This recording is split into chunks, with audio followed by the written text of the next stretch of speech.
Good morning, good afternoon, good evening. तीनों मैंने एक साथ इसलिए कह दिया कि आप जिस वक्त भी हमारा ये वीडियो देख रहे हों, हमारी दुआ आप तक पहुंचे और आपको हमारे विचार समझ में आए। प्यारे साथियों, हर इंसान इस दुनिया में कुछ न कुछ करना चाहता है। अपने जीवन में हर इंसान जब होश संभालता है, 18 से 20 साल 22 साल का जब उसकी उम्र होती है, तो अपने जीवन में पैसा कमाने का बहुत सारा रास्ता चुनता है। ऐसे ही ये कहानी एक ऐसे नौजवान की है जिसने पढ़ाई करने के बाद, एजुकेशन लेने के बाद, अपनी कंप्लीट डिग्री हासिल करने के बाद उसने अपने बहुत बड़े बड़े सपने देखे थे और उसने सोचा था कि मैं एक आलीशान घर बनाऊंगा, माँ बाप की सेवा करूंगा, समाज की सेवा करूंगा। लेकिन बहुत सारे तलाश करने के बाद उसे वो जॉब, वो नौकरी उसके मुताबिक नहीं मिली। लास्ट में 10,000 12,000 की वो नौकरी कभी करना नहीं चाहा। उसकी सोच थी मैं अपनी इनकम 1 लाख के नीचे ना करूं। कारण उसका ये था कि उसकी जो डिग्री थी, उसके पास जो सर्टिफिकेट था, उसके पास जो एजुकेशन था, वो ये मानता था कि मेरी क्षमता 10,000 20,000 की नहीं है। उसे चाहिए था मिनिमम 80,000 रुपीज़ एवरी मंथ। और उसे जब ये नहीं मिला और ये ना मिलता देखकर उसने निर्णय लिया कि मैं अपने माँ बाप की सेवा करूंगा और अपने गांव में ही अपना जीवन गुजर बसर करूंगा। गांव में आकर अपने गांव के मुखिया से अपनी समस्या को रखता है और मुखिया उसे बताते हैं कि तुम क्यों नहीं मत्स्य पालन करते। उसने कहा मत्स्य पालन मैंने जीवन में नहीं सीखा और जाना है। उसे फिर उसके ब्लॉक में भेजकर उसे ट्रेनिंग दी गई और मत्स्य पालन की उसे नॉलेज मिली और उसने उस सारे नॉलेज को लेने के बाद वो बहुत खुश हुआ और एक नई ऊर्जा, एनर्जी के साथ उसने विचार किया कि चलिए मैं एक मत्स्य पालन करके मैं महीने का लाखों रुपए कमाऊंगा। मामला सिर्फ 6 महीने का है। 6 महीने बाद मेरी आमदनी बहुत बढ़ जाएगी। और उसने प्रधान जी से मिलकर, अपने मुखिया से मिलकर वो तालाब लेता है और प्रधान जी उसको फंडिंग कराते हैं। फंड लेने के बाद उससे पक्का तालाब बनाया जाता है और पक्का तालाब बनाने के बाद वहां पर मत्स्य पालन स्टार्टअप किया जाता है। वहां पर छोटी छोटी मछलियों का बीजारोपण होता है और देखते देखते उसका वो धंधा चल पड़ता है। धंधा इतनी तेजी के साथ बढ़ता है कि उसकी जो चाहत थी कि मुझे महीने में 80,000 रुपए चाहिए, उसको महीने में 1.5 से 2 लाख रुपए की आमदनी होने लगी और वो बहुत खुश हो गया। और उसने बिना देर किए फिर एक बड़ी गाड़ी खरीद लिया, में आलीशान अपना घर बनाने लगा और इस तरह से उसका जीवन यापन गुजर बसर चलना शुरू हुआ। कुछ दिनों के बाद जब बारिश का सीजन आता है तो अचानक इतनी तेजी के साथ बारिश होती है और पानी का बहाव इतना तेजी से बढ़ने लगता है कि गांव के तालाब सारे एक हो जाते हैं। जिसमें उसने मत्स्य पाली थी वो भी एक हो जाता है और बाहर की पानी भी उस गांव में आना शुरू होता है। उसका सिर्फ कारण यह था कि गांव बहुत गहराई में था, बहुत निचले पर था और ऊंचाई की जो बारिश होती थी वो सब नीचे की तरफ आती थी। और देखते ही देखते पानी का पूरा बहाव इतना बढ़ गया कि लोग अपनी छतों पर रहने लगे, क्योंकि पहला फ्लोर डूब गया था।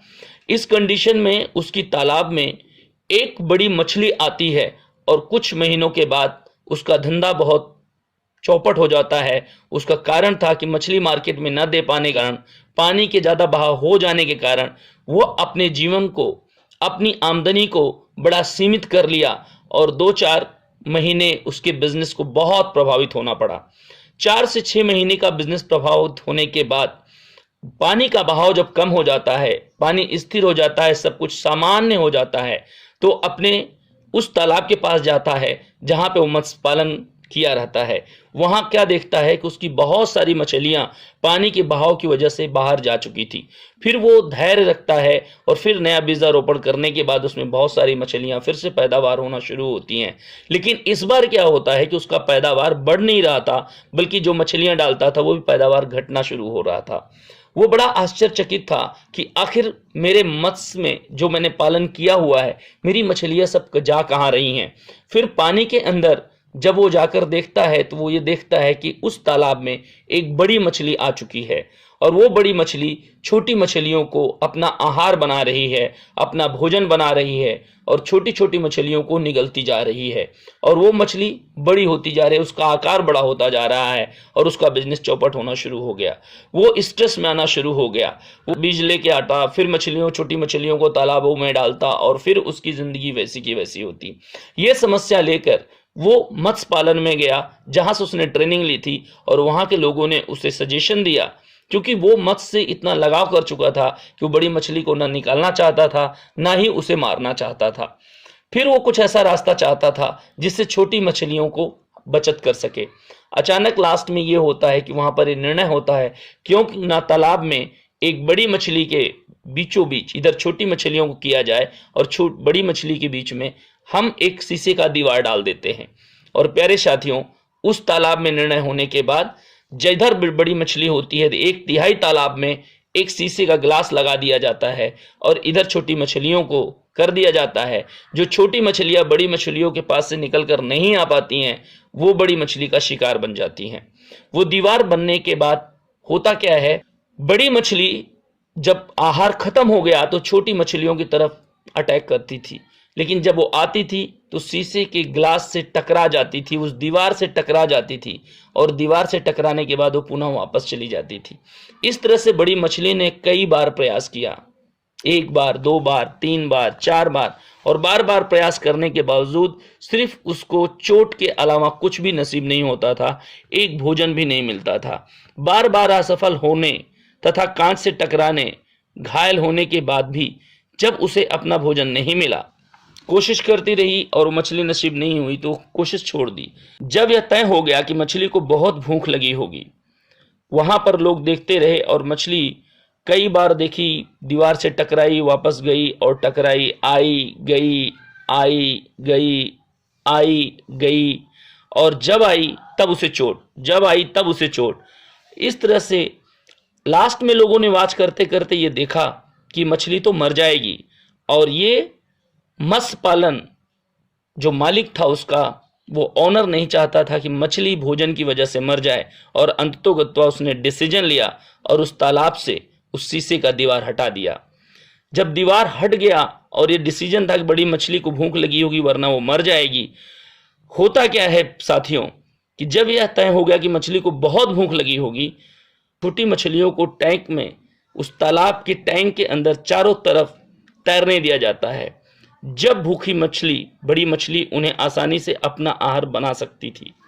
वो मछली के अगल बगल छोटी छोटी मछलियां तैरना शुरू की, लेकिन वो बड़ी मछली छोटी मछली को अपना आहार बना सकती थी। बहरहाल हैरानी की बात यह थी कि बड़ी मछली ने छोटी मछली को खाने का जरा भी कोशिश नहीं की। कमाल की बात है, वह एक ऐसे टैंक में तैर रही थी, उस छोटे से तालाब में तैर रही थी जिसमें उसका आहार प्रचुरता में था, और वह बहुत भूखी भी थी। इसके बावजूद उसने छोटी मछलियों को खाने की कोशिश नहीं की। भोजन तक पहुंचने की कई असफल और कष्टकारी कोशिशों के बाद भी बड़ी मछली को यह विश्वास हो गया था कि उसे अब और कोशिश नहीं करना चाहिए। कुछ समय में ही वह मर गई। वह भूख की वजह से एक ऐसे टैंक में मर गई जिसमें उसका आहार प्रचुरता में था। ऐसा नहीं था कि भोजन उपलब्ध नहीं था। मछली को यह विश्वास था कि भोजन उपलब्ध नहीं था, जबकि वहां पर भोजन बहुत सारा उपलब्ध था। आज प्यारे साथियों, इस कहानी से क्या सबक मिलती है? आज कितने सारे लोग इसी स्थिति में हैं। आज हमारे देश की युवा, आज हमारे देश के नौजवान, आज हमारे देश के लोग आज अवसर की बात करते हैं। अवसर इस दुनिया में बहुत सारा है, बहुत तरीकों से हम पैसा कमाना चाहते हैं और हम सोच सकते हैं, हम ढूंढ सकते हैं, लेकिन आज कितने सारे लोगों को देखिए इसी स्थिति में मिलेंगे। वो बेरोजगारी का रोना रोएंगे, सरकार का रोना रोएंगे, परिवार का रोना रोएंगे, हालात का रोना रोएंगे, परिस्थिति का रोना रोएंगे, लेकिन अपने विचार, अपने मेंटल को बदलने को तैयार नहीं है, अपने बिहेवियर को बदलने को तैयार नहीं है। वे सफलता की कष्टकारी कोशिशों, अतीत की असफलताएं जो उन्होंने देखा है, जो उन्होंने 1, 2 बार, 4 बार, 5 बार प्रयास किया और उन्हें असफलता मिली, लाइफ में वो हताश, निराश हो चुके हैं। और आपको बताना चाहता हूं कि कष्टकारी कोशिश, अतीत की असफलताओं, चूके हुए लक्ष्यों की शर्मिंदगी और अस्वीकृति तथा हताशा को याद करते हैं, और वे यह विश्वास कर लेते हैं कि उन्हें सफलता और सार्थकता हासिल नहीं हो सकती।